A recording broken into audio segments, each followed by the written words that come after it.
All right, here we go. Sports Bet Betting Insight today. Pauly and Teddy, Monday, October 1st. Big game breakdown. Game two of the doubleheader on ESPN. Game 163.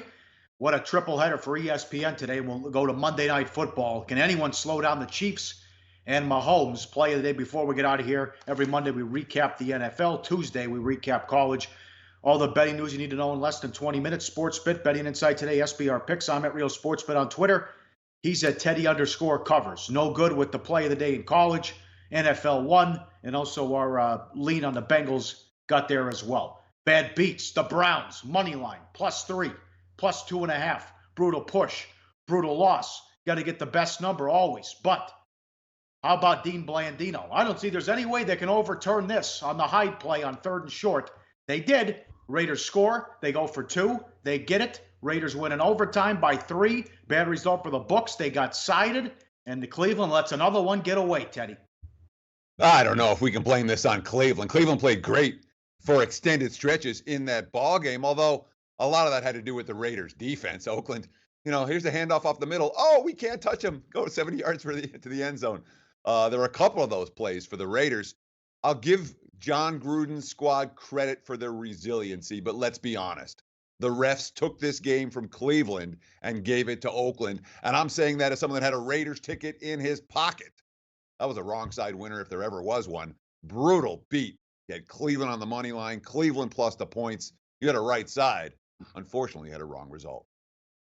Texans bad for the books, +2.5. Went off the favorite. Frank Reich, what are you doing? Goes for it. 4th and 4 in overtime. He didn't want to take the tie. Texans say thank you very much. They get the win in a loser leaves town match. Now a horrible spot. Indy's got to go on the road after playing 5 quarters to take on the Patriots. Sure. And look, I understand the concept from Frank Reich, but this game turned, and turned is even the right word, in overtime after Indy had rallied all the way back from behind. Indy gave him a touchdown on a bad snap early in the ballgame. There's 7 points. Just a bad snap, boom, Texans touchdown. Instead of 7-0 at 7-7. Then they rally from way behind. It looks like they're going to win the game. They're driving in overtime. It's 3rd and short. Luck hits another open receiver, and he drops it. And then it's a field goal, and the Colts defense was able to get a stop to hold the Texans to a field goal. But, I understand what Reich was thinking. He's like, we're playing to win the game. Given that circumstance, where even if they get the first down, there's no sure thing to move into field goal range. And if they don't get the first down, they're basically going to lose. Yeah, it was insane. There's 20 seconds left. Risk versus reward. It's like, oh, we can't have a tie, whatever we do. It's ridiculous. 10 out of 10 times he said, well, I do that. That was the quote. He was selling that to the players who bought it. That's asinine. Because if you don't get it, you're going to lose the game. Yeah, well, at least it wasn't as bad as the Penn State going for it on Saturday. We'll talk about that tomorrow. Well, yeah. Yeah, at least I didn't take 2 timeouts before that shit play they ran. Bengals +6 down to 3. Over 48 or 3.5. Over 48 up to 53. Look at the steam on that over. Bengals can't stop anybody. Atlanta's defense is a horror show with all those injuries. 37-36. Atlanta just needed that 4th down stop. Couldn't get it. And the Bengals win. Yeah, and again, this one comes down to the final play of regulation. If you had the Cincy with a good line, you weren't sweating at the end because it was a 5-point lead. If you bet Cincy a little bit later, you were definitely sweating until that final touchdown went in. The over, never in doubt from the get-go in this one. And bottom line, Bengals-Falcons, one of the worst games of the day for bookmakers, both here in Las Vegas and offshore. Jets-Jags over 38 up to 40. What was this? Bizarro world. Bortles starts 15-16. They win 31-12. Saints-Giants over. And also not a good, bad landing spot, but also if you were late to the party, bad bet. 50 up to 52.5. It fell 51. Yeah, and for the bookmakers, you don't normally expect games that land in the middle to be a decent result. This wasn't a great result for the house by any stretch of the imagination. But at least all the 51s pushed and the 51.5s and 52s and 52.5s lost. So for a game landing in the middle between the opening and the closing total, bookmakers did all right with the Saints and Giants. Was not a disaster for the house. All right, to bad bets. Steelers-Ravens over 48.5 up to 51. 26-14. Steelers shut out in the second half. Boy, they missed Bell. Dolphins Patriots over 48 up to 51. I don't know what that was all about. Miami never wins, never plays well in New England. They had 120 yards of offense going to the final drive before Osweiler took them down the field, 38-7. And Seattle, Arizona over 37.5 up to 40, 20 to 17 final. Seattle wins. Yeah, I mean, I continue to be surprised at any Arizona money that comes in over the total.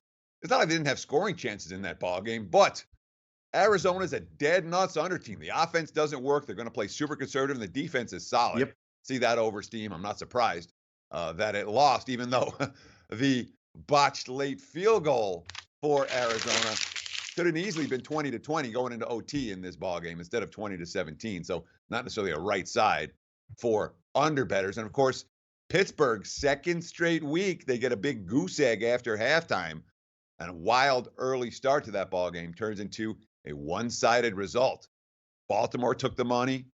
That was good for bettors, bad for the books. The over took money. That was good for bookmakers and bad for bettors, obviously, with that 26-14 final. You got to 3.5 in that Seattle game, too. So you still won if you had Arizona late. And how about what happened yesterday, the final day of regular season in Major League Baseball, lost in the shuffle because everyone's focused on football. But was this the easiest parlay ever? Easy, you go easy 8-teamer or easy 4-teamer on the run line. The teams that had to win, you got to be kidding me. Dodgers were up 9-0 in the third. They won 15-0. Rockies 12-0. Brewers 11-0. And the Cubs win 10-5. Yeah, I mean, when it comes to teams that were showing up yesterday, let's just say the opponents didn't bring a whole lot to the table. You know, the Tigers, no, they didn't bring much. The Giants, no, they didn't have a lot in the tank. But the bottom line is not only they all win, they all cover on the run line. And on a day where the only action is coming on the marquee games, the games where teams have something to play for, and they all score double-digit runs and win by 5 runs or more. Yeah, there weren't a ton of baseball bettors yesterday, but the baseball bettors that were there, they clocked the books. Not a good result for the house. Yeah, what a strange season. What a great season. We almost had 4 teams in the American League win 100 games, and the Rays won, what were they, like 18, 20 games over 500, and they couldn't make the playoffs. And now, of course, you have what happens today in baseball with first time ever, 163 games. We'll get to the Dodger game coming up because the Cub game goes here soon. All right, Monday Night Football. Again, what a triple header on ESPN. Baseball, and then the red-hot Chiefs. Hard to go against the Chiefs and the Rams right now, and hard to play a Chiefs and a Rams game under. The gift that keeps on giving. Denver money, though. Chiefs down to 3.5, 54.5 the total. For what it's worth, the Chiefs have beat Denver 5 in a row. And it's the second start. Remember, Mahomes started week 17 in Denver and beat Paxton Lynch, so they've already had a look at him. And he's been sensational. 13 touchdowns, no interceptions. 13 touchdowns to 9 different receivers. Can Denver slow down this juggernaut averaging 39 points per game? Well, I mean, the Broncos are 2-0 at home straight up, although the next point spread that Denver covers this season will be the first point spread that Denver covers this season. They're 0-2-1 against the spread, despite that 2-0 straight up mark at home in comparison to KC, who's won every game and covered every game so far. You talked about the one-sided series where KC, I mean, they've pretty well dominated Denver in every recent meeting. You know, 5-0 straight up, 5-0 against the spread dating back to 2015. We haven't seen an under in this series since 2014, 5 overs and a push in the last 6 tries. And it is the first time, however, that we're seeing a team that's going to get their second look at Patrick Mahomes, because as you mentioned, they faced him at the end of the season last year. Of course, when you read the quote from Broncos head coach Vance Joseph, doesn't sound like he's too confident in being able to shut down this paradigm-shifting Kansas City offense. Joseph, quote, "It's really difficult to get ready for a team like this, along with trying to find the matchups, first of all, and then match the matchups. That makes it hard facing this offense." Because when you're talking about Mahomes and that Chiefs offense, it's not just one guy. It's not just 2 guys, a league high 39.5 points a game so far this season. And, I mean, when you have a group like Tyreek Hill and Travis Kelce and Sammy Watkins and Kareem Hunt, that's 4 big-time playmakers for any defense to be able to solve. It's one thing trying to stop one guy or two guys or three guys. KC's got four. And as you mentioned, he's hit 9 different receivers for touchdowns. It is a deep and potent offense that even Von Miller is worried about facing tonight. Yep. And he said he could tell that Mahomes was the future when they faced him in week 17 last year. Vance Joseph, it's difficult to get ready for a team like this, along with trying to find the matchups first of all, and then get the matchups you want, and makes it harder facing this offense. Don't forget, Andy Reid has been the nuts in divisional games, straight up in ATS. He's owned this division. He's crushed it since he came over as head coach of the Chiefs. And then he got the Broncos, who I think they'll be able to move the ball. This is Football Outsiders said this is the worst defense in the league, and it was the worst defense in the league last year, and they were terrible against the run as well. And Football Outsiders has them near the bottom, stopping the run too. So expect a big dose of Freeman and Lindsey. And if Keenum doesn't turn it over, rest assured they'll move the ball tonight. Sure. And I mean, Lindsey has been the duo with Freeman and Lindsey have been real good for Denver. 350 yards on the ground so far this season. They've been able to move the chains with their running game. And of course, this is the first time that anybody is going to see Patrick Mahomes in this Chiefs offense for the second, or Mahomes in particular, for the second time after Denver faced Mahomes last year in week 17. Although it is worth noting that the quotes from Andy Reid are like, yeah, well, we didn't really have our whole playbook in then.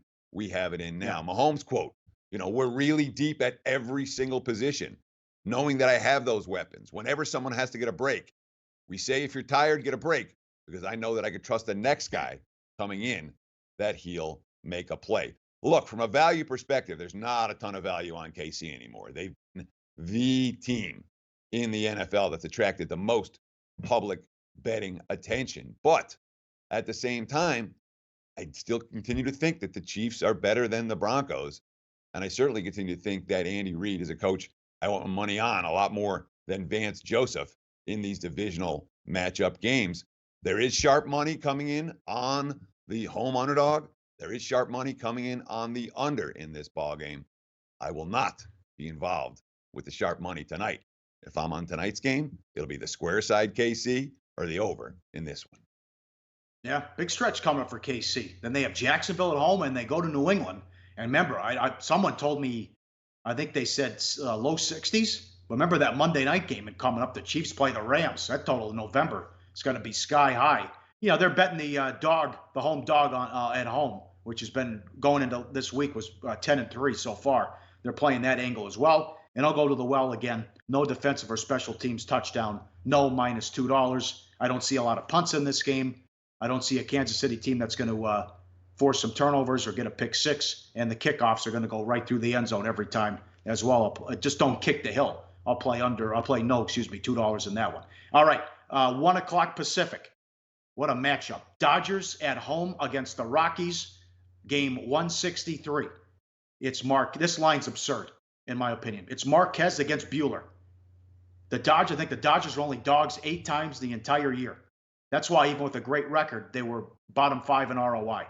Buehler is $1.65, and 7's the total against one of the hottest pitchers in baseball. The loser has to go on the road tomorrow for the play-in game against the loser of the first game between the Cubs and the Brewers. So it's possible here that the Rockies could go road game, and road game. But Marquez has been dynamite. The Dodgers trying for their 6th straight division title. Both teams 91-71. The Dodgers just swept the Rockies at home a couple weeks ago. Dahl has hit 6 home runs in his last 7 games. He's crushing it. They played great ball down the stretch. They only had the one hiccup Saturday at home, and they got beat by Strasburg, and Gray had nothing. But Marquez, 6-2 with a 2.16 in his last 12 starts. He is 2-0 this year against the Dodgers, and he's coming off a great performance against the Phillies when he struck out the first 8 hitters and almost struck out the first 9 guys and was sensational against the Phillies. He's red hot going against a rookie pitcher, Teddy. I don't get the line here at all. And I'm with you 100%. And when you look at the Dodgers season, okay, they lost so much. I mean, they were the money they lost is at home for they were not a great home team. Yeah. So to see, I mean, when you look at the Rockies, number one, the lineup is hitting right now. Another 12 runs yesterday. They had Blackman, Arenado had a big day. Dahl, you talked about his hot streak. Blackman had the went for the cycle yesterday. The triple in the first inning and the homer in the third, getting the two toughest parts early, and the single in the fifth and the eighth inning double. It is a red hot lineup right now. And you talk about Marquez, he hasn't just shut down the Dodgers once this year. He shut down the Dodgers multiple times this season. And again, you look at the full season ERA, go, all right, well, he's good. He's not great. Marquez has been dynamite down the stretch. His last dozen starts, 6-2 with an ERA of 2.16. And he has 3 starts against the Dodgers. He's averaged 7 innings in those starters, an ERA of 2.57. I love this quote from DJ LeMahieu. I always mess up his name. It seems like we have a tough series or whatever, a tough stretch, and we'll always come back stronger. That's how it's been all year. This is a group of winners, honestly. It's a group of winners that keeps coming back. When our back's against the wall, we play our best. I don't expect that to change. Now, I understand how good Buehler's been, man. He's got a .170 ERA in his last 11 starts. He struck out 12 Rockies when he faced them on September 19th, career high in that ballgame. I can understand why the Dodgers are favorites here, but not in this price range, man. It seems more than a notch or two too high. I thought the line would come out 140, maybe 150. Instead, we're looking at 165 or 170 in most locations right now. That's a little bit high for this better. Yeah, that's too high, no doubt about it. Also, the fact the Rockies are better on the road. They got everybody hitting. Dahl's on fire. Story's been great. Blackman as well. Arenado finally woke up. He had a bomb yesterday. So they went 47-34 on the road too. Exactly, which is, we talk about the Dodgers again. At home, they're 44-37, minus 22.5 units. So you have the Rockies, who played well away from home all year. You have the Dodgers, who have been significant money losers at home all year. I think you guys already know where we're going with the play of the day for this one, Pauly. And that, of course, would come with betting number 953. That'll be the Rockies. And plus 145. You can find plus 150. There are plenty of them out there. And there has been a little bit of Dodgers money so far this morning. But Rockies at plus 150, that, in my opinion, is something of an overlay. That line is being priced at least somewhat based on the Dodgers' reputation, not current reality. Rockies plus 150. That's our play of the day. What do you think of the first game? Well, you think there's a lot on the line coming up in an hour as we tape this? The winner gets home field throughout the playoffs. The loser's going to have to play tomorrow in the play-in game. Jesus. And look at the respect that the Brewers are getting in the betting markets. We're seeing the Dodgers minus 170. Brewers are the Cubs are minus 1.25 right now. There is not a lot of love for Jose Quintana in the betting markets today, and I think I can understand why. I'd rather have both road teams than both home teams today. I'll put it that way.